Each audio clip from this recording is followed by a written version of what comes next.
Bonjour, nous sommes en 2020 dans le site de l'Institut Docteur Angélique, dans une série de vidéos consacrées aux commentaires de la première épître aux Corinthiens. Et j'en suis rendu maintenant au chapitre 12, et nous entrons ici dans les passages qui sont les plus célèbres de l'épître aux Corinthiens.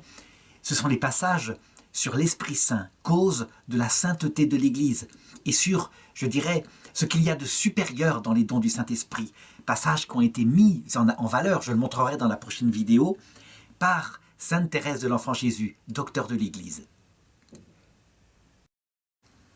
Saint Paul, c'est un pasteur de terrain, c'est un prédicateur, mais c'est aussi un grand théologien. Donc, on peut dire qu'à chaque fois qu'il aborde un thème théologique, eh bien, il aborde tout de suite les applications concrètes que ça a. Et en l'occurrence ici, le comportement qu'on doit avoir, nous qui sommes membres de l'Église, afin d'être unis dans l'Église. Pourquoi ? Parce que nous avons hérité tous, avec des dons divers, d'un seul Esprit Saint, l'Esprit de Jésus-Christ, vrai Dieu et vrai homme. Et donc, pour le faire comprendre, eh bien, Saint Paul va procéder en plusieurs parties. La première, c'est qu'il va chercher la cause de la vie de l'Église. Quelle est l'âme de l'Église, ce qui lui donne vie. Et il va montrer que c'est le Saint-Esprit. Et puis ensuite, il va regarder les divers dons qui jaillissent du Saint-Esprit pour le bien de l'Église. Et enfin, il prendra une analogie, une métaphore bien connue, en comparant l'Église au corps humain, unifié par une seule âme, et avec divers membres qui tous coopèrent et sont utiles. Et donc je voudrais commencer par la première partie, à savoir la cause de tout. Voilà ce qu'il dit. Pour ce qui est des dons spirituels, frères, je ne veux pas vous voir dans l'ignorance. Quand vous étiez païens, vous le savez, vous étiez entraînés irrésistiblement vers des idoles muettes. C'est pourquoi, je vous le déclare, personne, parlant avec l'Esprit de Dieu, ne dit que Jésus soit rejeté. Et nul ne peut dire Jésus est Seigneur s'il n'est pas avec l'Esprit de Dieu. Donc, il analyse, je pourrais appeler ça, le principe. Le principe, ça veut dire la cause centrale qui unifie tout comportement humain. Un comportement humain, quel qu'il soit. Prenons par exemple un comportement très très difficile à comprendre, comme celui d'Adolf Hitler. Adolf Hitler, on regarde son comportement. Si on ne voit pas le centre qui unifie tout son comportement, on ne voit pas l'unité de son action, et donc on se dit c'est incohérent, c'est un fou.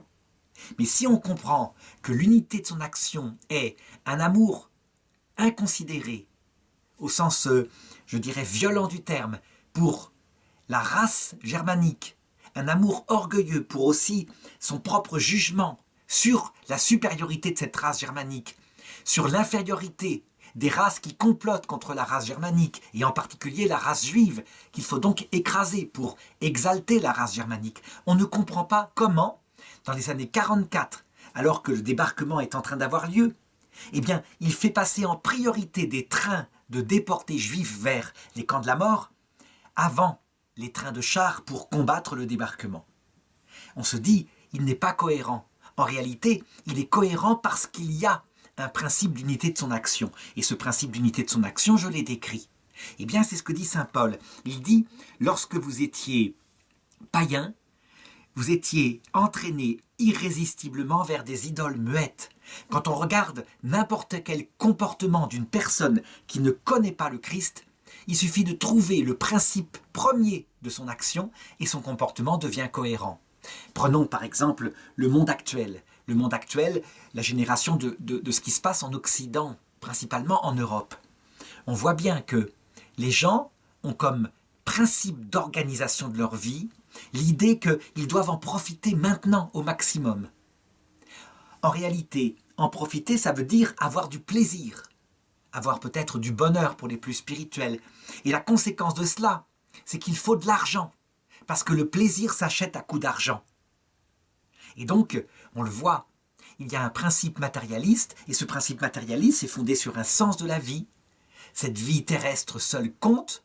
Il n'y a pas de vie après la mort, c'est admis par tout le monde, les médias le parlent, c'est même pas à discuter. Et donc, parce que demain nous retournons au néant, eh bien profitons-en tant que nous sommes vivants. C'est un principe général et c'est cohérent. Eh bien, cet esprit-là, cette idole muette-là, c'est une finalité qui n'est pas une personne. Tandis que quand tout d'un coup, jaillit l'Esprit Saint dans la vie d'une personne, Jésus le décrit comme une vie nouvelle, une naissance nouvelle. C'est étonnant parce que ce n'est pas simplement une idéologie qui va apparaître. C'est vrai, il y a aussi un contenu de foi, il y a une vie après la mort. Cette vie après la mort, ça va être fantastique et elle sera donnée en mesure de notre humilité, de notre amour. Cette vie après la mort consiste à voir Dieu face à face, en compagnie de ceux que nous aimons, notre prochain. Mais en réalité, ce contenu intellectuel, il est lui-même fondé sur un principe qui lui donne sens, à savoir une personne. On peut dire que c'est le jaillissement d'une personne qui fait que des gens y croient. Et cette personne, c'est l'Esprit Saint. Et c'est très concret. Lorsque les gens se convertissent, ils ont comme une présence qui peut tout à fait enflammer sensiblement leur cœur. Ça veut dire une espèce d'impression de plaisir, sensible comme quand un jeune homme tombe amoureux d'une jeune fille. Mais ça peut être quelquefois beaucoup plus paisible, une sorte de lumière de l'intelligence où tout devient clair, une grâce de l'intelligence.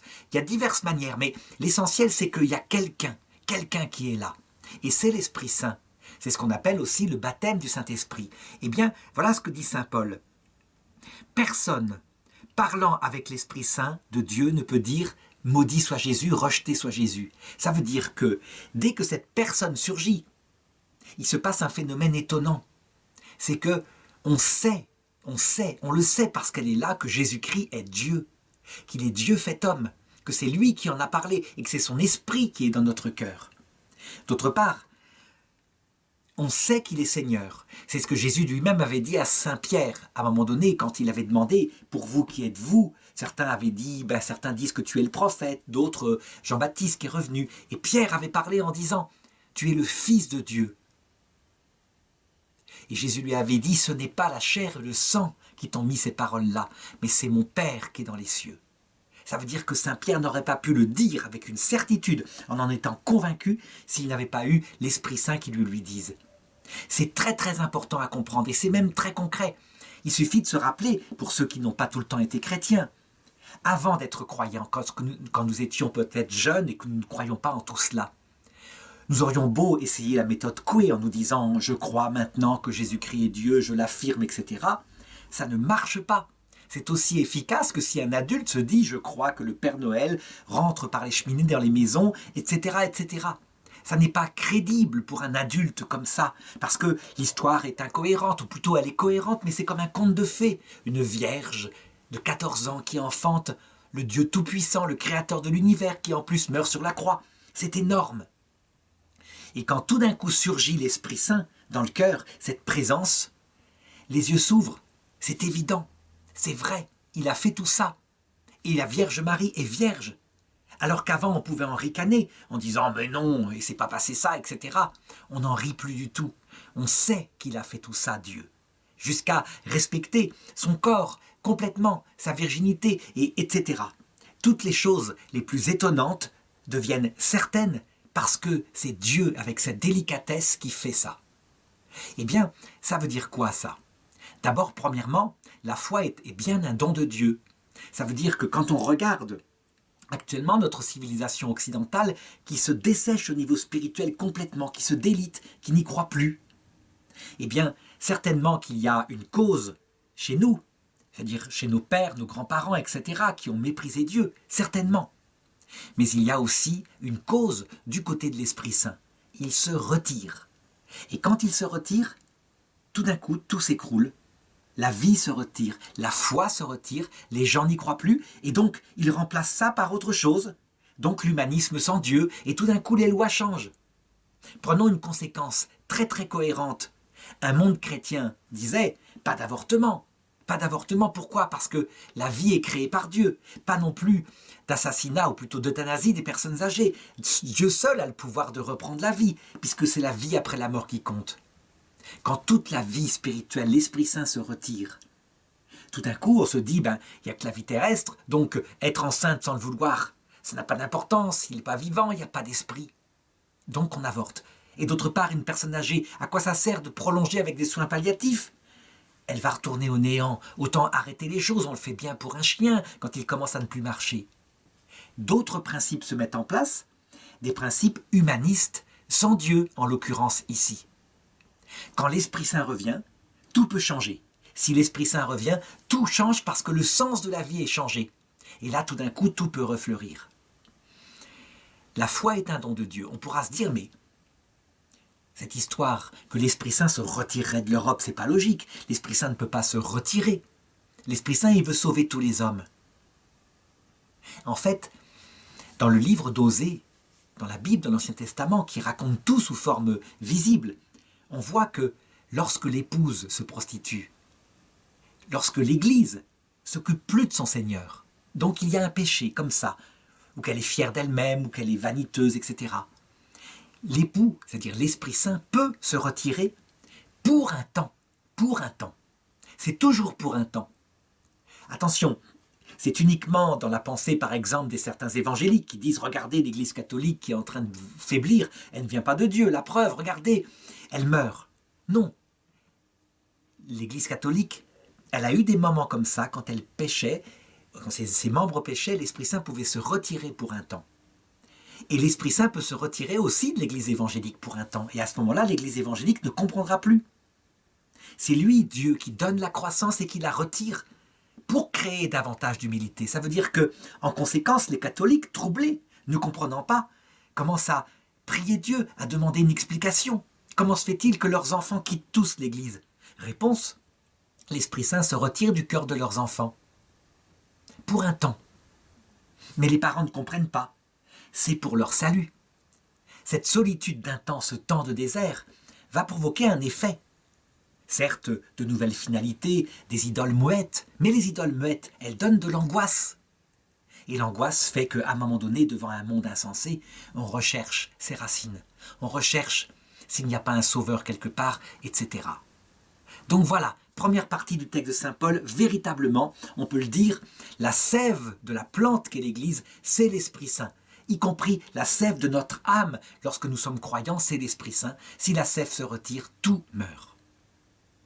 À partir de ce principe-là, donc qui est comme le centre, duquel parlent les rayons de soleil de manière cohérente, on peut comprendre l'Église et on peut passer à ce moment-là à la deuxième partie de ce chapitre 12 de Saint Paul, à savoir il va parler de divers effets spirituels comme les charismes, les ministères, les opérations, ça veut dire l'action efficace de l'Esprit Saint dans l'Église. Et voilà ce qu'il dit. Il y a certes diversité de dons spirituels. Dons spirituels, c'est un terme très général pour désigner tout, sans exception, tout ce qui vient de Dieu. Ça peut donc être d'abord la grâce sanctifiante, qui nous fait vivre une vie intime avec lui. Ça, c'est le sommet, mais il le dira au chapitre suivant. Ça peut être les charismes. Les charismes, ils se définissent de la façon suivante. Ce sont des dons spirituels de Dieu en vue de la croissance de l'Église. Ça veut dire que, par exemple, il va tomber sur un homme qui parfois est pervers, mais qui parle bien, un charisme qui fait que sa parole, alors que son cœur peut-être parfois est pervers, mais parfois son cœur est saint, ça c'est encore formidable. Mais sa parole va se mettre à convertir les gens. Ça ne vient pas de sa parole qui est un gong retentissant. Ça vient de l'Esprit Saint qui obéit et qui efficacement, sur l'instrument de la parole, vient convertir les gens et les gens ont leur cœur qui brûle. Ça, c'est ce qu'on appelle un charisme. Donc le charisme ne manifeste pas du tout la sainteté de celui qui l'a, mais c'est l'Esprit Saint qui fait grandir son Église par ce système-là. On pourra dire, mais tout de même, les charismes sont d'abord donnés aux saints. Non, pas du tout. Jésus dit l'inverse. Il dit même explicitement à des gens qui ont chassé des démons en son nom, qui ont prophétisé en son nom, « Allez-vous-en loin de moi, je ne vous connais pas, vous qui faites le mal. » Ça peut arriver. Qu'on se rappelle par exemple le fameux Père Maciel, on s'en souvient, qui a créé une communauté formidable, la Légion du Christ, et manifestement qui avait une vie de profond pécheur, gravement pécheur, vraiment. Et l'Église s'en est aperçue. Alors, il y a certes diversité de dons spirituels, mais c'est le même Esprit Saint, ça veut dire tout ça vient du Saint-Esprit. Je l'ai dit, il y a donc la grâce, il y a les charismes, et ensuite, verset 5, divers ministères. Ça veut dire que des ministères, ce sont des fonctions dans l'Église, des fonctions ordonnés parfois, ça veut dire avec une imposition des mains et un caractère propre, comme l'évêque, le prêtre, le diacre, et parfois des ministères institués, comme par exemple le visiteur de malades, ou celui qui est catéchiste dans une paroisse et qui se met à enseigner aux enfants. Mais ce sont des ministères, vraiment. Et il continue, mais c'est le même Seigneur. Ça veut dire quoi? C'est que toutes ces choses-là, sans exception, viennent du Saint-Esprit. En fait, finalement, c'est comme si le Saint-Esprit, qui sait parfaitement que le but, c'est évidemment la relation de charité avec Dieu et l'amour du prochain, prend les moyens pour le permettre, et les instruments aussi. Les moyens, ce sont les charismes qui vont toucher les gens et les convertir. Les instruments, ce sont les ministères. Et puis les opérations, ce sont, à l'occasion des charismes, des actes de puissance, comme par exemple, tout d'un coup, la guérison d'un malade devant une foule. Un malade dont tout le monde savait qu'il était malade. La foule est impressionnée, du coup les obstacles intellectuels s'en vont et l'Esprit Saint peut venir plus facilement. C'est pourquoi il parle au verset 6 de diversité d'opérations. Opérations, ce sont des actes de puissance visibles extérieurement. Je l'ai dit, le feu dans son cœur, à la suite d'une parole entendue, c'est une opération. Mais aussi une parole de connaissance, une sorte de prophétie dans une assemblée qui va dire il y a une dame qui a 82 ans et qui espère que son petit-fils va lui téléphoner, il lui téléphonera ce soir.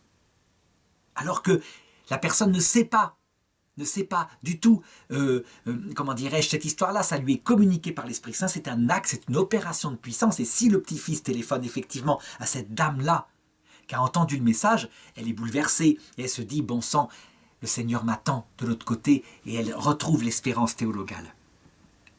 Mais c'est le même Esprit de Dieu qui opère tout en tous. Il faut bien se rendre compte, hein. Donc, la sève, ou autrement dit, l'âme de l'Église, qui donne efficacité à tout, c'est le Saint-Esprit.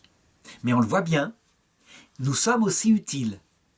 Mais nous sommes utiles comme des instruments. Ça veut dire que, en gros, si l'Esprit Saint se retire, tout d'un coup, on peut mettre l'apôtre qui a la parole la plus puissante, la plus étonnante, la plus intelligente qui soit, elle ne produit pas d'effet. Il faut bien considérer ce qui s'est passé depuis les années 60. On a vu les évêques, les prêtres, s'agiter dans tous les sens, inventer des nouvelles méthodes pastorales, quelquefois avec beaucoup de piété. Et puis, les fruits se restreindre, disparaissent, etc. Et ils ne comprenaient pas. À un moment donné, le pape Benoît XVI s'est même demandé, mais on dirait que les gens n'ont plus soif de l'Esprit Saint. Eh bien, si l'Esprit Saint le veut, au moment où il le veut, ça se passera exactement comme ce que raconte la Bible lorsqu'il y a eu des années où il n'a pas plu sur l'ordre d'Élie, le prophète. Le roi est venu voir Élie et lui a dit « Implore Dieu pour que la pluie retombe. » Élie lui a dit « Va voir la mer là-bas. Regarde si tu vois quelque chose. » Le roi y va, il voit rien. Et il y retourne 3 fois comme ça. Et à la fin, il lui dit « Oh, je vois bien très loin là-bas.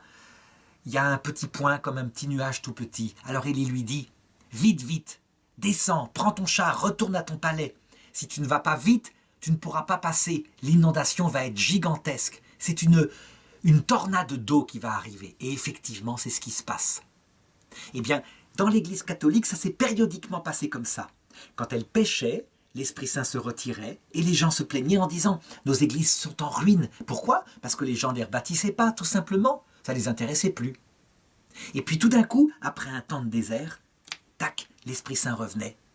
Et c'était un renouveau absolument unique, fabuleux, suivi d'une décadence. Et à ce moment-là, de nouveau, l'Esprit Saint se retirait. Et les églises tombaient en ruine. Qu'on se souvienne, ça s'est passé plein de fois. Bon, je ne voudrais pas citer ce qui s'est passé après le concile de Nicée, mais simplement après la Révolution française, jusqu'à la chute de Napoléon en 1815. C'est une ruine totale de l'Église. Et les églises servent de hangar, de grenier à foin, etc. Et personne ne les répare.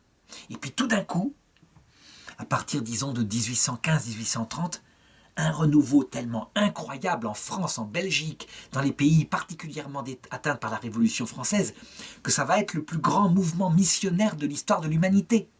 L'Afrique va être évangélisée, l'Asie, jusqu'aux Inuits, etc. Donc c'est absolument étonnant. Alors, saint Paul insiste pour dire attention, ça vient du Saint-Esprit quand c'est efficace et que ça produit des fruits du Saint-Esprit. Alors reste à les reconnaître, ces fruits du Saint-Esprit. Le cardinal Schönborn a eu une remarque très intéressante par rapport à l'apparition de Medjugorje. Medjugorje, c'est une apparition bizarre, parce que les voyants sont des jeunes des années 80, un peu pas très fervents, etc.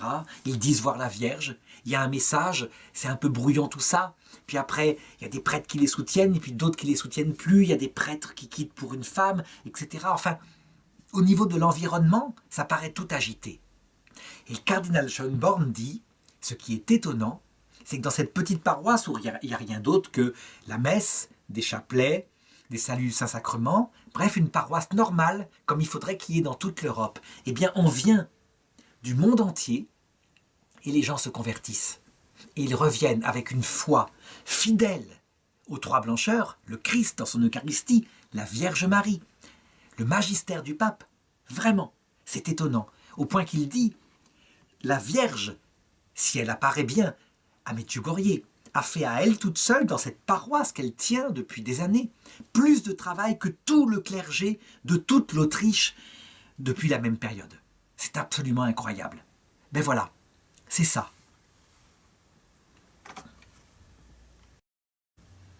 Quand on comprend que ça vient du Saint-Esprit, évidemment, eh bien, c'est source de paix et de joie. On n'a plus peur quand on voit l'Église entrer dans une tempête parce qu'on se dit, le Seigneur dort. Le jour où il le veut, instantanément, il arrête la tempête et le lac sur lequel est l'Église ballottée redevient paisible au point que les gens ne comprendront pas.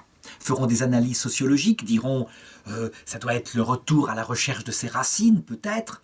Ils ne comprendront pas. Non, il y a une constante qu'ils ne connaissent pas, que décrit saint Paul, un esprit vivant et non pas l'esprit muet que nous suivions lorsque nous étions païens, un esprit vivant qui, tout d'un coup, touche les jeunes, les attire à lui et ils viennent, parce que leur cœur est fait pour ça. Alors, l'Esprit Saint, lui, il fait les choses, évidemment, avec intelligence. Ça veut dire que, saint Paul le dit, à chacun la manifestation de l'Esprit est donnée en vue du bien commun. À l'un, c'est un discours de sagesse qui est donné par l'Esprit, à tel autre un discours de science selon le même Esprit, à un autre la foi dans le même Esprit, à tel autre le don des guérisons dans l'unique Esprit, à tel autre la puissance d'opérer des miracles, à tel autre la prophétie, à tel autre le discernement des esprits, à un autre la diversité des langues, à tel autre le don de les interpréter. Mais tout cela, c'est l'unique et même esprit qui l'opère, distribuant ses dons à chacun, en particulier, comme il l'entend. On dirait que saint Paul, là, il cite les charismes comme ça lui vient sans ordre. Pas du tout, il y a un ordre. On peut dire qu'en fait, il y a trois étapes du charisme. Ça veut dire que, concrètement, ce même Esprit Saint, dont le but, je l'ai dit, c'est de créer la charité. Ça veut dire une relation vivante et intime avec ce Dieu présent qui vient habiter dans le cœur. Eh bien, il va procéder en s'adaptant à ce que nous sommes sur terre. La première chose qu'il faut, c'est évidemment que l'intelligence comprenne un message qui dit quelque chose, qui a un contenu, qui annonce justement le Christ, l'Esprit Saint, sa passion. Et ça, le but d'enseigner intelligemment et surtout d'être entendu, parce que enseigner, ça peut glisser dans une oreille, sortir par l'autre sans avoir du tout touché le cerveau, donc il faut bien un charisme pour que ce soit efficace.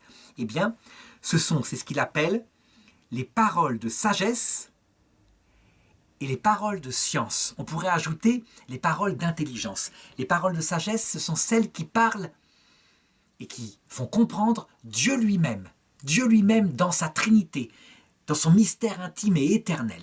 Parce que la sagesse, c'est la science des sciences, elle regarde Dieu.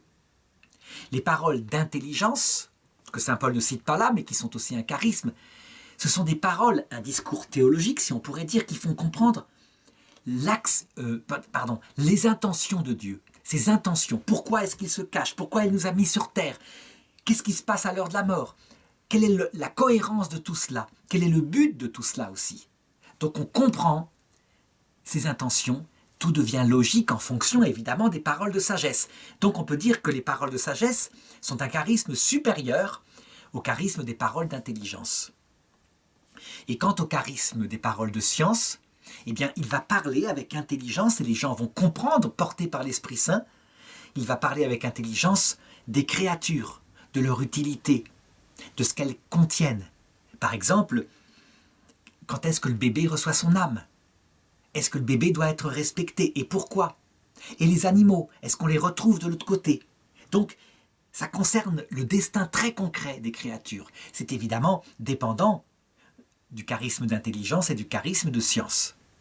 Donc voilà la première chose. Et je pense que ce sont les charismes supérieurs, mais ce sont des charismes. Ça veut dire qu'un homme dont le cœur est séparé de Dieu, qui est en état de péché mortel, peut très bien continuer à donner un discours de science, d'intelligence, de sagesse, d'intelligence et de science, et que l'efficacité continue parce que l'Esprit Saint continue de devenir.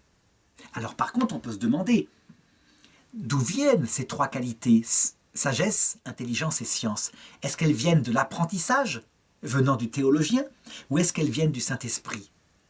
Je dirais qu'il y a les deux, mais que l'apprentissage, lui, il donne simplement à l'homme de la connaissance, peut-être de la pédagogie, donc des choses comme ça, comme une matière, comme une autre. Mais attention, si on parle du charisme lui-même, ça vient du Saint-Esprit. Ça veut dire que sans le charisme, le plus grand savant avec les mots, la rhétorique la plus puissante n'a aucun effet sur les âmes. C'est-à-dire que le feu ne prend pas. Les gens peuvent très bien admirer, applaudir un discours très bien charpenté, comme on applaudirait du Cicéron, et ça ne prend pas. Mais si l'Esprit Saint est là, ça s'appelle tout d'un coup un charisme, et le cœur des gens est en feu. Ils se convertissent. C'est incroyable, mais c'est vrai. Alors, deuxième partie des charismes, c'est que c'est très bien, cette parole peut être comme ça intelligente, mais encore faut-il que les gens soient convaincus que ça ne vient pas de leur imagination, mais que ça vient bien du Saint-Esprit. Il faut que ce soit démontré par des signes extérieurs. Les gens en ont besoin, et c'est normal qu'ils en ont besoin. Après tout, on peut être méfiant, on peut se dire avec un discours bien charpenté, comme par exemple, je parlais tout à l'heure d'Adolf Hitler, on dit qu'il avait un charisme, mais ce charisme venait du démon. Ça veut dire que l'efficacité de ces paroles sur le cœur des Allemands était certainement liée aussi à leur situation politique de l'époque, la crise de 29, mais le pape Pie XII, qui était à l'époque cardinal, qui avait entendu Hitler à Nuremberg, disait qu'il y avait en lui une force qui n'était pas naturelle.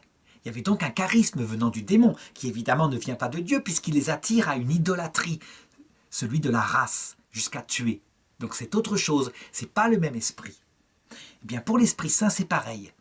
Puisqu'il ne veut pas pour le moment apparaître face à face, comme ça va être le cas à l'heure de la mort à travers l'humanité du Christ Jésus, qui est la deuxième personne de la Trinité, qui est le Verbe, comme pour le moment non, il ne le veut pas, alors il va démontrer par des œuvres de puissance que ces paroles de quelqu'un qui parle viennent bien de Dieu. Et là, saint Paul les cite. Et il les cite sans doute aussi avec un certain ordre. Il dit ceci.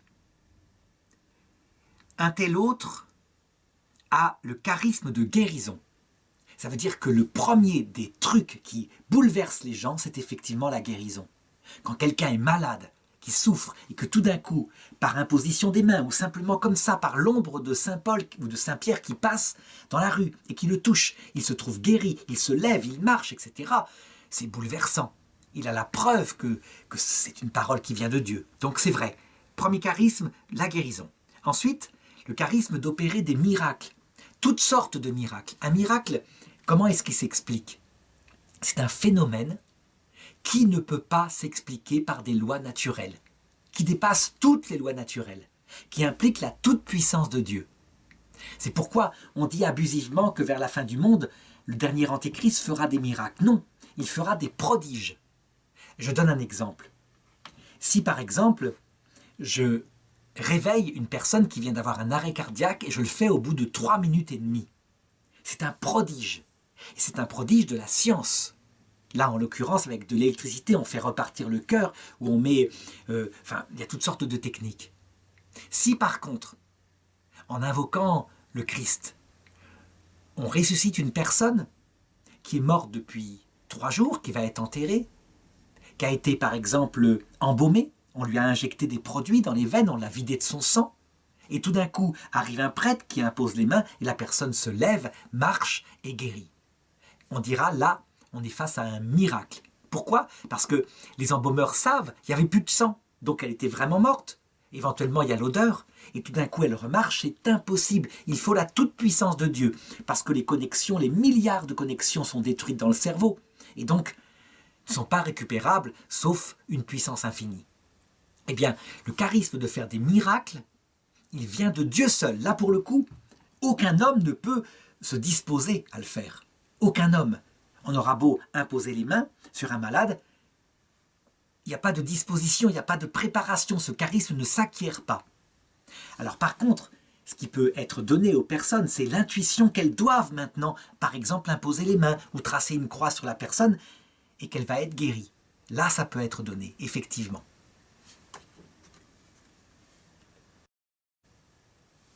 Les prodiges, parfois, vont être reconnus par l'Église, même si les prodiges ne viennent pas forcément de Dieu.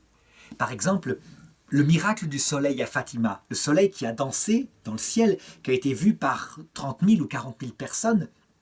On a des photos, mais en noir et blanc, ce qui d'ailleurs est significatif, ce qui montre que de tels prodiges, eh bien, la Vierge les réserve de telle façon qu'il ne reste pas de preuves. Tout simplement parce que les preuves qui font qu'on est contraint de se convertir seulement, c'est évident, elles sont pour l'heure de la mort, pour le moment du retour du Christ. Sur terre, c'est une première étape où là, heureux celui qui croit, parce que la vie est tellement plus facile, elle a un but. Donc, certains prodiges sont reconnus par l'Église parce qu'ils sont accompagnés d'un contenu théologique qui est fidèle à celui de la foi, et d'autre part de fruits spirituels de conversion, qui fait dire à l'Église, bon, ce n'était qu'un prodige, ce n'était pas un miracle au sens fort, ce soleil qui danse, parce qu'il n'a pas vraiment dansé. C'est son image qui a dansé sur 5 kilomètres. S'il avait dansé en lui-même, il y aurait eu des effets gravitationnels monstrueux, et on l'aurait vu du monde entier. Donc, ce prodige-là, eh bien, l'Église le reconnaît tout de même. Alors, je continue. À tel autre, des paroles de prophétie, à tel autre, le discernement des esprits. Alors, des paroles de prophétie, c'est par exemple quelqu'un qui, dans une assemblée, tout d'un coup, il se sent poussé à dire une parole qui va parler, par exemple, de l'âme d'une personne qui a besoin de l'entendre. Ou alors, d'un événement à venir, spirituel, quelquefois matériel, qui va se réaliser, qui va bouleverser les gens. Par exemple, une parole de prophétie qui dirait « Le Christ va venir dans le cœur de telle personne qui est là, qui s'appelle Joseph, et qui est venu et qui n'y croit pas. Et maintenant, l'Esprit Saint va venir, et puis tout d'un coup, la personne qui était effectivement athée tombe à genoux, est en larmes, il y a une présence de l'Esprit Saint. Voilà, ça c'est véritablement un charisme. En ce qui concerne un événement futur, je dirais simplement qui se passera dans le temps, ça pourrait être une prophétie du genre « Il va y avoir une nouvelle guerre, et quand vous verrez une lumière étrange apparaître dans le ciel, sachez que c'est la guerre qui arrive. » C'est ce qui est arrivé à Fatima. Cette parole de prophétie qui a été donnée aux enfants, et la lumière étrange a eu lieu en 1938 sur l'Europe. La guerre est arrivée quelque temps plus tard. Il peut y avoir aussi des paroles de prophétie portant sur l'Église elle-même dans son sens profond, comme par exemple celle qui a été prononcée par saint Vincent Ferrier au XVe siècle. La fin du monde est pour notre génération, pour maintenant. Elle ne tardera pas. Et les gens ne le croyant pas, il est allé au cimetière où il a ressuscité une personne qui a confirmé que la fin du monde était pour cette génération, qu'elle ne tarderait pas, et puis cette personne est repartie dans l'autre monde. Certains disent, mais ça s'est pas réalisé. Nous sommes au XXIe siècle. Ça s'est réalisé. Simplement, si c'était dit à la façon dont ça s'est réalisé, les gens diraient, ben oui, c'est pas tellement prophétique. Ça veut dire que 50 ans, 60 ans plus tard, tous ceux qui étaient là avaient connu la mort et donc avaient vu le retour du Christ. Ça se réalise à chaque génération.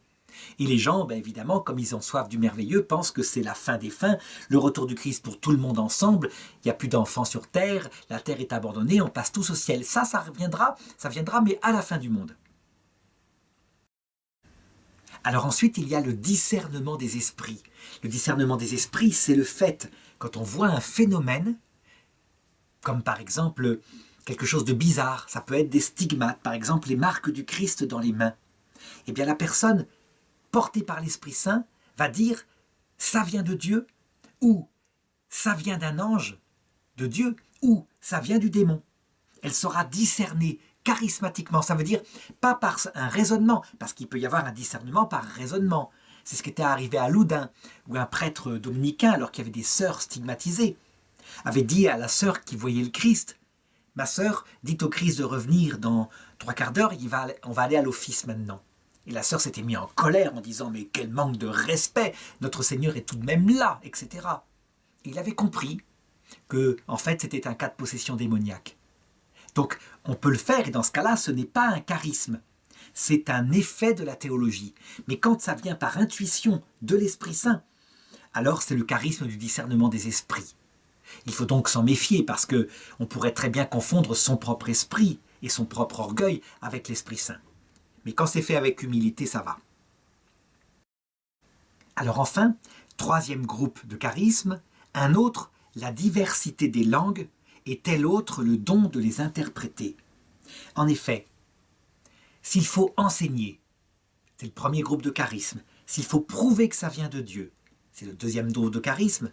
Il faut aussi être capable de communiquer avec les gens. Et c'est le troisième groupe de charisme, ça veut dire le don des langues. C'est ce qui est arrivé à la Pentecôte. Les apôtres parlaient à la foule et les gens les entendaient dans leur langue maternelle, incroyablement. Ça veut dire que Pierre parlait peut-être l'hébreu, ou le grec, ou l'araméen, et les gens l'entendaient dans toutes les langues qui étaient là, il y avait une foule qui était présente, c'était incroyable. C'est une première façon dont ce charisme peut s'exercer. Saint Vincent Ferrier l'a exercé de cette façon-là. Mais il y a d'autres façons. Ça peut être aussi, tout d'un coup, quelqu'un part, mettons, en Chine, et il se met à parler chinois, il prêche en chinois, les gens voient bien, ils l'entendent parler en chinois, et cet homme n'a jamais appris à parler chinois. Il peut y avoir encore d'autres choses, là, qui sont plus mystérieuses. C'est par exemple quelqu'un qui se met à parler dans une foule de Français, mais en grec ancien, ou en araméen ancien. Et il dit des paroles profondes. Alors dans ce cas-là, il faut un autre charisme, qui est un charisme d'interpréter les langues. Si cette personne a appris l'araméen ancien, ce n'est pas un charisme, c'est une science.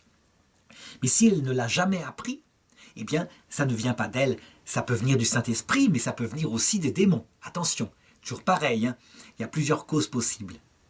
Quant à l'interprétation, eh bien, si la personne connaît l'araméen parce qu'elle est professeure au Collège de France dans cette langue-là, c'est une science. Mais si par contre, elle entend l'araméen dans sa langue maternelle et elle parle, elle traduit aux gens, c'est un charisme qui va avec. On peut dire que ce que je dis est bizarre, mais l'Esprit Saint, dans les manifestations de puissance pour conduire les gens à la foi, fait des tas de choses bizarres. Ça veut dire que des phénomènes, au cours de l'histoire de l'Église, des charismes de ce genre, il en est apparu encore d'autres, qu'on pourrait multiplier. C'est incroyable ce que peut inventer l'Esprit Saint quand il veut conduire quelqu'un à la foi. Alors, on pourrait se demander, quel est le plus grand des charismes parmi tous ceux que je viens d'indiquer? Eh bien, je crois que c'est évidemment celui qui provoque la conversion, celui qui atteint le but. Tout le reste, ce sont des instruments, des moyens. Mais lorsque le cœur est en feu, je dirais, quelles que soient les paroles prononcées, et que la personne croit que l'Esprit Saint est là, c'est le but. C'est évidemment le plus grand des charismes. On pourrait l'appeler le charisme de la foi. Saint Paul le cite au début. En fait, j'en ai pas parlé. C'est une parole qui fait que quand on entend, on se met à croire. Et je dirais, c'est pas parce que l'autre a un ton passionné, c'est parce que il y a l'Esprit Saint dans son cœur. C'est le charisme de la foi, à ne pas confondre avec la foi théologale, qui est tout à fait intérieure, ni avec la foi vivante, qui est un acte de charité en fait. Non, là c'est une parole qui donne la foi autour de soi. Et c'est fantastique quand on peut entendre un prédicateur qui a un tel charisme. On est bouleversé, tout le monde vient. Je me rappelle, quand j'étais chez les frères de Saint-Jean, il y a très longtemps, on avait un prêtre qui avait ce charisme-là. Un prêtre que du coup on admirait tous. Et lorsqu'il célébrait la messe, c'était le père Marie-Pierre Faye, lorsqu'il célébrait la messe, on allait tous précipiter vers sa messe. Et puis les autres messes étaient désertes. Il avait une façon de parler qui touchait les cœurs et on avait envie d'aimer le Seigneur en l'entendant.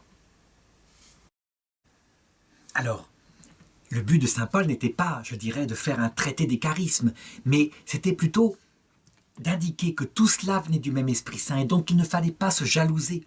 On était tous membres d'un seul corps. Et pour ce faire, voilà qu'il va développer à partir du verset 12 la grande analogie métaphorique de l'Église corps du Christ. Alors attention, tout de suite, je voudrais mettre en garde, parce que il y a ici une petite notion de métaphysique à avoir. Je dis bien que c'est une analogie métaphorique. Ça veut dire que nous ne sommes pas le corps biologique du Christ. Nous ne sommes pas une partie de son être. C'est une métaphore, c'est une comparaison. Ça veut dire que nous sommes tellement unis à lui par l'amour que c'est comme si nous faisions avec lui un seul corps, un seul organisme vivant. Une analogie qui pourrait l'indiquer. Prenons par exemple une ruche avec des abeilles. Les abeilles sont plusieurs êtres indépendants, mais ils sont tellement en symbiose par une cause d'unité qui s'appelle des phéromones émises par la reine. Et ces phéromones pourraient être comparables à l'Esprit Saint envoyé par Jésus. Eh bien, que ces multiples corps, ces multiples abeilles qui chacune sont individuelles, forment comme un seul organisme vivant. C'est aussi une métaphore, il y a plusieurs abeilles. Eh bien, dans l'Église, c'est pareil, sauf que là, ce sont des êtres libres, portés par l'Esprit Saint qui vont agir, et non des petites abeilles qui sont, je dirais, mues complètement par les pulsions du produit chimique qui les dirige. Seulement, cette métaphore que prend saint Paul, elle va très loin, elle parle bien, elle exprime bien les choses. Et donc je vais la lire et ensuite je la commenterai. Il dit ceci. De même en effet que le corps est un, tout comme ayant plusieurs membres, et que tous les membres du corps, en dépit de leur pluralité, ne forment qu'un seul corps, ainsi en est-il du Christ. Et j'aurais pu ajouter du Christ avec son Église. Aussi bien est-ce un seul esprit que nous tous avons été baptisés en un seul corps, juifs ou grecs, esclaves ou hommes libres, et tous nous avons été abreuvés par un seul esprit. Alors, représentons métaphoriquement donc le Christ avec son Église comme un corps unique. Une sorte d'être vivant. L'Esprit Saint, à quoi correspond-il dans ce corps ? Eh bien, pour ceux qui ont fait un petit peu de philosophie du vivant, il est l'équivalent de ce qu'on appelle pour nous, êtres humains, notre âme spirituelle. Ça veut dire qu'on procède comme ça en philo. On constate que nous avons plein d'organes, des mains, des pieds, mais nous avons aussi des facultés psychiques, l'imagination, la mémoire, l'estimative, les sensations, et des facultés spirituelles, l'intelligence et la volonté, qui n'ont pas du tout la même nature, qui n'ont pas d'organes. Et tout ça forme notre seul être unique. Et si quelqu'un m'attrapait par le petit doigt et le torturait, il pourrait me rendre malheureux dans tout mon être, parce que ce petit doigt fait partie de mon être. On pourrait dire que les cheveux, eux, un petit peu moins. En tout cas, là, dans les parties supérieures, la racine, elle est vivante, elle fait partie de mon être. À quoi ça correspond ? Qu'est-ce qui provoque cette unité de mon être complet ? C'est ce qu'on appelle l'anima en grec. Ça veut dire une sorte de principe d'unité de tout cela, qui pourrait être représenté comme un électroaimant autour d'une magnifique étoile faite de limaille de fer. Et la force qui fait que cette limaille de fer, elle va dans tous les sens comme des étoiles, c'est la force de l'électroaimant au centre.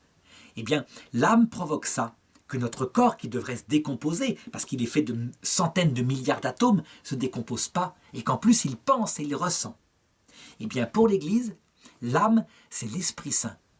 Que l'Esprit Saint s'en aille, tout meurt, tout pourrit, comme notre corps. Si mon âme spirituelle quitte mon corps, je tombe par terre, premier état. Au bout de 10 minutes, toutes les connexions du cerveau sont cassées dans tous les sens et pas récupérables, parfois. Donc il faut en être théologiquement persuadé. Ça veut dire que si l'Église se délite, quand un évêque voit son Église qui se délite, il faut vraiment qu'il se dise « l'âme est partie, il faut que je lui dise de revenir ». Il faut donc remettre de la prière, de l'adoration du Saint-Sacrement. Il faut remettre, je dirais, de la supplication, des sacrifices. Et l'Esprit Saint, s'il revient, tout reprend vie. Et ensuite, saint Paul continue et il développe sa métaphore en disant « aussi bien », alors, verset 14, « aussi bien le corps n'est-il pas un seul membre, mais plusieurs. Et si le pied disait « parce que je ne suis pas la main, je ne suis pas du corps », il n'en serait pas moins du corps pour cela. Et si l'oreille disait « parce que je ne suis pas l'œil, je ne suis pas du corps », elle n'en serait pas moins du corps pour cela. Si tout le corps était œil, où serait l'ouïe ? Et si tout était oreille, où serait l'odorat ? Mais de fait, Dieu a placé les membres et chacun d'eux dans le corps selon qu'il a voulu. Si tout était un seul membre, où serait le corps? Alors, appliquons la métaphore par exemple à une paroisse. Dans une paroisse, il y a certaines personnes qui ont besoin d'activité. Elles aiment le Seigneur, mais passer des heures à l'oraison à adorer le Saint-Sacrement, c'est pas leur truc. Elles ont besoin d'activité. Que va faire le prêtre? Il va leur dire vraiment de prier. Attention, si vous renoncez à la prière, votre œuvre ne servira à rien. Mais il va les charger, par exemple, de la banque alimentaire ou de la visite des malades. Est-ce que ces personnes-là, qui font ces tâches-là, ont un rôle moins important que, par exemple, la petite personne, tout humble, qui, elle, vient à chaque fois pour l'adoration du Saint-Sacrement, pendant 1 heure chaque jour, et qui prie, qui supplie le Seigneur de venir, qui prie pour ses frères qui sont dans la paroisse? Non, c'est un rôle que ne fait pas concrètement la personne qui prie. Est-ce que c'est pour ça qu'il faudrait crier sur la personne qui crie en lui disant « tu ne sers à rien, tu perds ton temps ici ». Ça, c'est ce qu'a fait Judas par rapport à la femme qui avait versé sur les pieds de Jésus du parfum. Il méprisait l'action de cette femme. Il lui disait « il aurait fallu vendre ce parfum et le donner aux pauvres ». Eh bien, il divisait le corps qu'était l'Église. Parce qu'en fait, sans la petite personne qui prie et qui fait venir l'Esprit Saint, qui vient donner force et courage aux autres petites personnes qui vont visiter les malades, et puis aux malades eux-mêmes, eh bien, rien ne se fait. Tout devient de l'humanisme. C'est ce qu'on a vu dans l'Église. Les banques alimentaires, l'Église des années 60 s'en sont occupées à fond, ainsi que des œuvres sociales, des syndicats, etc. Et comme on ne priait pas assez, ben ça a tourné à des œuvres socialistes. Et les œuvres socialistes, elles sont très généreuses, mais elles n'ont plus l'âme du Christ. Et donc, quelquefois, les syndicats comme la CGT le faisaient presque mieux, et donc beaucoup de prêtres sont partis à la CGT, ça veut dire au Parti communiste. Ils ne voyaient plus la différence. Ils n'avaient plus l'Esprit Saint. Le problème maintenant, c'est que ça produisait évidemment de l'action sociale, mais ayant quitté l'Esprit Saint, ayant vieilli avec le temps, ben, tout s'usait comme un vêtement qui s'use. Parce qu'en plus, il n'y avait pas l'avenir. L'avenir, c'était la venue du Christ à l'heure de la mort. C'était oublié. Il n'y avait plus que la vie terrestre. Et donc, ça donnait de vieux serviteurs du Christ qui avaient oublié le Christ et qui n'attendaient pas le retour du Christ. Catastrophe, évidemment, qu'une telle action quand on se sépare du Saint-Esprit qui donne vie. Autre chose, si la personne qui, par exemple, je dirais, fait les peintures murales dans l'église pour la rendre magnifique, méprise la femme de ménage qui passe la serpillière, qui est le pied, eh bien, il va se passer ceci. Cette église, elle meurt. Pourquoi? Parce que la main méprise le pied. Or, le pied fait partie de notre être. Et qui sera sauvé le plus entre la main et le pied? Eh bien, la personne, parce que ce sont des métaphores, la personne qui aura fait son œuvre avec le plus d'humilité, d'amour, donc de zèle pour le Seigneur. C'est pas la quantité d'œuvres qui est faite qui compte, mais c'est l'humilité, l'amour qui portait, ça veut dire le lien à l'âme. Et donc, il peut arriver dans l'autre monde, lorsque seront données les récompenses, qu'un grand apôtre, qui a prêché, qui a converti des milliers de personnes, soit moins près du Seigneur qu'une petite femme de ménage qui n'a rien fait, seule balayer son église, mais avec cœur. C'est absolument étonnant. Et c'est là que ça compte, parce que c'est l'éternité seule qui compte. Et c'est pourquoi il faut prier pour nos prêtres, pour nos apôtres, afin qu'ils le fassent, mais avec le cœur. Et saint Paul prolonge sa métaphore, verset 22, et là il va parler des organes gênants du corps. Bien plus, les membres du corps qui sont tenus pour les plus faibles sont nécessaires, et ceux que nous tenons pour les moins honorables du corps sont ceux-là même que nous entourons le plus d'honneur. Et ce que nous avons d'indécent, on le traite avec le plus de décence. Ce que nous avons de décent n'en a pas besoin, mais Dieu a disposé le corps de manière à donner davantage d'honneur à ce qui en manque. Pour qu'il n'y ait point de division dans le corps, mais qu'au contraire, les membres se témoignent une mutuelle sollicitude. Alors, on pourrait se demander, à quoi correspondent les personnes qui sont l'intestin dans l'Église? À quoi correspondent-ils? Quel est leur ministère tellement utile, tellement, je dirais, non regardé et pourtant indispensable, sinon le corps mourrait. Eh bien, ça peut être simplement la personne qui fait la comptabilité pour la paroisse. Simplement, elle est comme ça dans une œuvre qui ne semble pas avoir d'effet de charité, mais elle fait ce travail-là parce qu'il faut bien le faire. Ne serait-ce que parce que si ce n'est pas fait, eh bien, ça va à volo. L'argent part n'importe où. Ce moyen-là qu'est l'argent, en fait, elle le met au service du bien commun. Évidemment, vu comme ça, si on compare le ministère de la personne qui fait la comptabilité au ministère de la personne qui visite les malades ou de l'infirmière qui vient leur faire la toilette parce qu'elle est une infirmière chrétienne, elle le fait avec sa foi et elle les visite comme ça. On pourra dire tout de même, l'infirmière a un ministère beaucoup plus noble, elle s'occupe de son prochain. Le pauvre comptable, on se dit, il ne sert pas à grand-chose. Eh bien, on se trompe, encore une fois. Celui qui aura le plus mis de l'humilité et de l'amour, celui-là sera grand au ciel. Je voudrais parler d'un exemple. Je me rappelle, j'ai lu le procès de Jeanne d'Arc, et on y voit évidemment la grande sainte lumineuse, c'est Jeanne d'Arc. Mais il y a un homme qui est un petit peu l'intestin de cette affaire-là. C'est un greffier. Lui, il est prêtre et il est juste chargé de prendre des notes. Il note tout le procès. Voilà. Et puis à un moment donné, l'évêque Cochon vient le voir et lui dit « Modifie les mots de ce qu'elle a dit, afin qu'on puisse avoir un motif de condamnation. Marque qu'elle a dit ceci, alors qu'en fait elle a dit cela. » Le greffier répond à l'évêque « Il n'en est pas question. Et non seulement je ne le ferai pas, mais je vais mettre une note dans le procès comme quoi vous êtes venu me voir pour me corrompre. » Et il l'a mise, et on l'a retrouvée. Ce greffier s'appelait Manchon. Ce greffier, donc une vie consacrée à la prise de notes rapides pendant des procès. On se dit, à quoi ça sert de devenir prêtre pour faire ça? Il aurait pu très bien être marié. Pourquoi se consacrer à Dieu?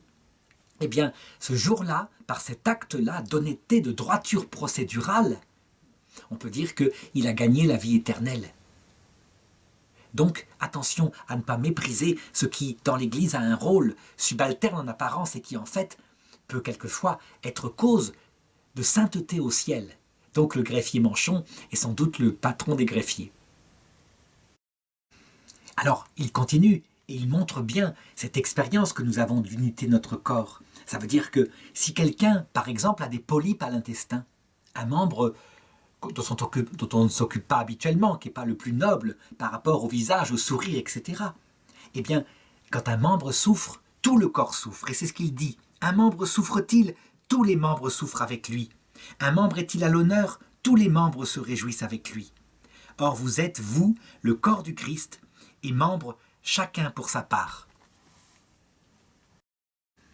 Alors je voudrais terminer cette partie du chapitre 12, puisque après il y aura une deuxième partie qui est d'une immense profondeur, mais j'en parlerai à la prochaine vidéo, par la description de la hiérarchie des ministères. C'est à partir du verset 28 du chapitre 12. Et ceux que Dieu a établis dans l'Église sont premièrement les apôtres, deuxièmement les prophètes, troisièmement les docteurs. Puis il y a les miracles, et les dons de guérison, d'assistance, de gouvernement, les diversités de langues. Saint Paul fait donc une hiérarchie. Et lui, il place en premier les apôtres, puis les prophètes, puis les docteurs. Si on lit saint Thomas d'Aquin, on voit un ordre tout à fait différent. Il se pose la question de la diversité et de l'honneur des ministères, et il dit le premier, le plus grand des ministères, c'est le docteur. Alors on pourra se dire, mais c'est logique. Saint Paul était apôtre, donc il met son ministère en premier, et saint Thomas d'Aquin était docteur, donc il met son ministère en premier. Donc il n'y a là qu'une légitime fierté.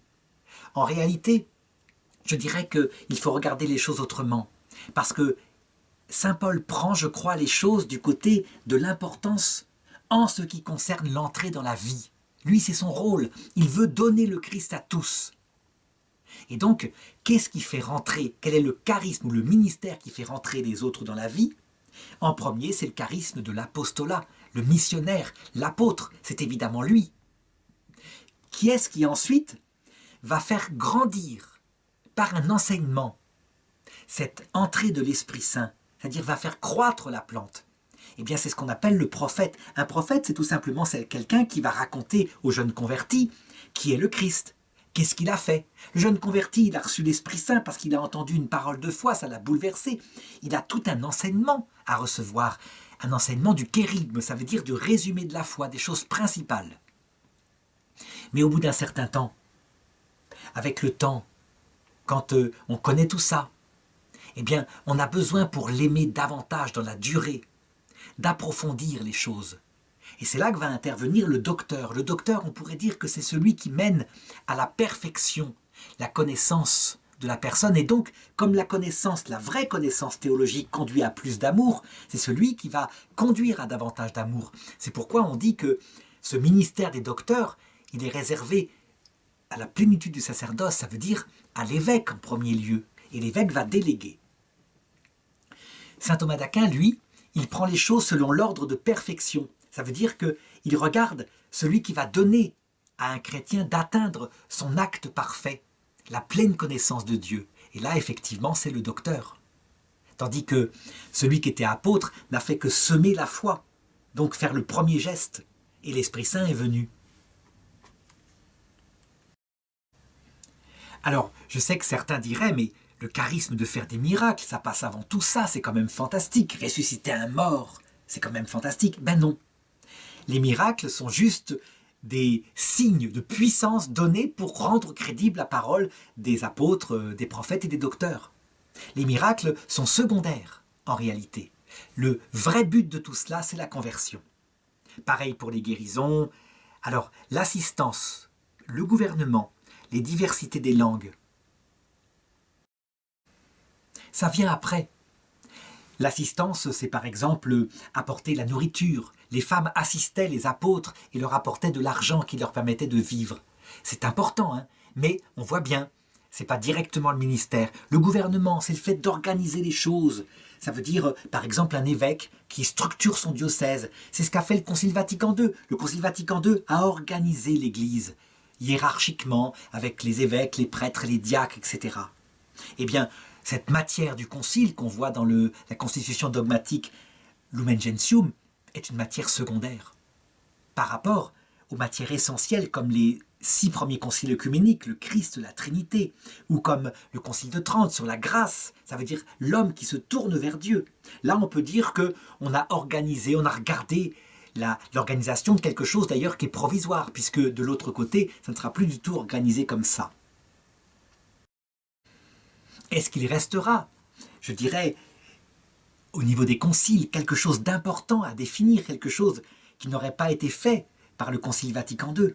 Oui, il y a des sujets, et sans doute le sujet des sujets, ce sera un concile qui définira l'eschatologie. Ça veut dire, après avoir défini au début l'alpha, la Trinité, et bien définir à la fin l'oméga, comment nous rejoindrons la Trinité, ce qui se passe bientôt, à l'heure de la mort et à la fin du monde. Et saint Paul conclut en disant « Est-ce que tous sont apôtres, tous prophètes, tous docteurs, tous font-ils des miracles? Tous ont-ils des dons de guérison? Tous parlent-ils en langue?